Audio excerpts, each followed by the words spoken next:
San Francisco-based Wells Fargo said the office has 3 people and is the latest step in a steady expansion in Europe, Middle East and Africa, EMEA, where it now has 930 people, up from about 600 at the start of 2012. And most are in Britain, where it has 721 employees, and its EMEA boss Jim Johnston said that will rise further. And we've grown more than we expected in each of the last 3 years. We'll continue to grow because the customer base in the US and here has increasing activity with each other, and we were hoping to gain market share, Johnston told Reuters. And the Aberdeen opening also suggests concerns that business may be put off by uncertainty over Scotland's upcoming vote on independence could be overdone. Wells Fargo declined to comment on how the September vote might affect its plans.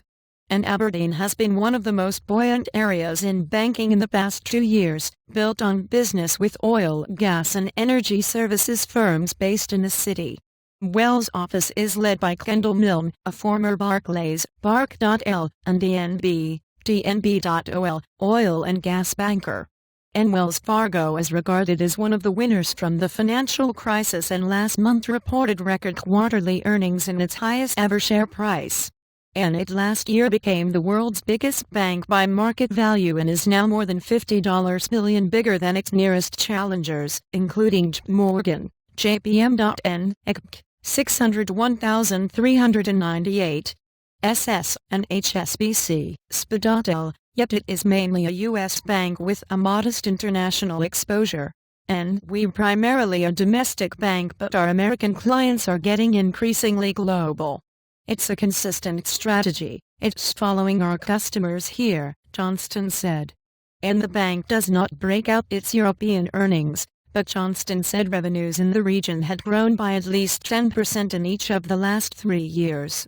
And its European expansion is mainly targeting wholesale services for U.S. medium and large companies and catering to European firms active in the United States.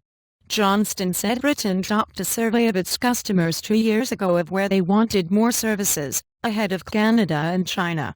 And most of the expansion is in areas where it is strong in the United States, such as the energy industry and commercial real estate. It bought $5 billion of UK property loans last year from Germany's Commerzbank, CBKG.de. And editing by Mark Potter. And back to top. And Thomson Reuters is the world's largest international multimedia news agency, providing investing news, world news, business news, technology news, headline news, small business news, news alerts, personal finance, stock market, and mutual funds information available on Reuters.com, video, mobile, and interactive television platforms. Thomson Reuters journalists are subject to an editorial handbook which requires fair presentation and disclosure of relevant interests. And NYSE and Amex quotes delayed by at least 20 minutes. NASDAQ delayed by at least 15 minutes. For a complete list of exchanges and delays, please click here.